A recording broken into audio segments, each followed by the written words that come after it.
സങ്കീർത്തനം 1 അധ്യായം. ദുഷ്ടന്മാരുടെ ആലോചനപ്രകാരം നടക്കാതെയും പാപികളുടെ വഴിയിൽ നിൽക്കാതെയും പരിഹാസികളുടെ ഇരിപ്പിടത്തിൽ ഇരിക്കാതെയും യഹോവയുടെ ന്യായപ്രമാണത്തിൽ സന്തോഷിച്ചു. അവന്റെ ന്യായപ്രമാണത്തെ രാപ്പകൽ ധ്യാനിക്കുന്നവൻ ഭാഗ്യവാൻ. അവൻ ആറ്റരികത്ത് നട്ടിരിക്കുന്നതും തക്കകാലത്ത് ഫലം തരുന്നതും ഇല വാടാത്തതുമായ വൃക്ഷം പോലെയിരിക്കും. അവൻ ചെയ്യുന്നതൊക്കെയും സാധിക്കും. ദുഷ്ടന്മാർ അങ്ങനെയല്ല, അവർ കാറ്റുപറത്തുന്ന ഉമി പോലെ അത്രേ.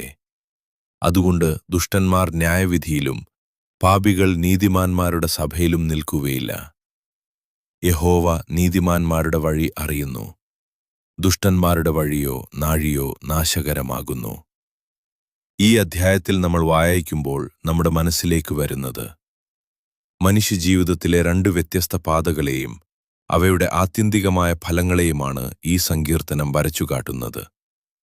ദൈവകൽപ്പനകളെ സ്നേഹിക്കുകയും അവയനുസരിച്ച് ജീവിക്കുകയും ചെയ്യുന്ന ഒരു വ്യക്തിയെ സദാസമയവും വെള്ളം ലഭിക്കുന്ന ആറ്റരികത്തു നട്ടിരിക്കുന്ന വൃക്ഷത്തോടാണ് ഉപമിച്ചിരിക്കുന്നത്.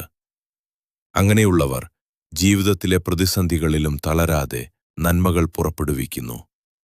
എന്നാൽ നേരായ വഴിയിൽ നിന്നും മാറി സഞ്ചരിക്കുന്നവരുടെ ജീവിതം കാറ്റിൽ പറന്നുപോകുന്ന ഉമി പോലെ അസ്ഥിരമാണെന്നും നീതിയുടെ പാത തെരഞ്ഞെടുക്കുന്നവർക്ക് മാത്രമേ ശാശ്വതമായ സമാധാനവും വിജയവും ലഭിക്കൂ എന്നും ഈ വരികൾ നമ്മെ ഓർമ്മിപ്പിക്കുന്നു.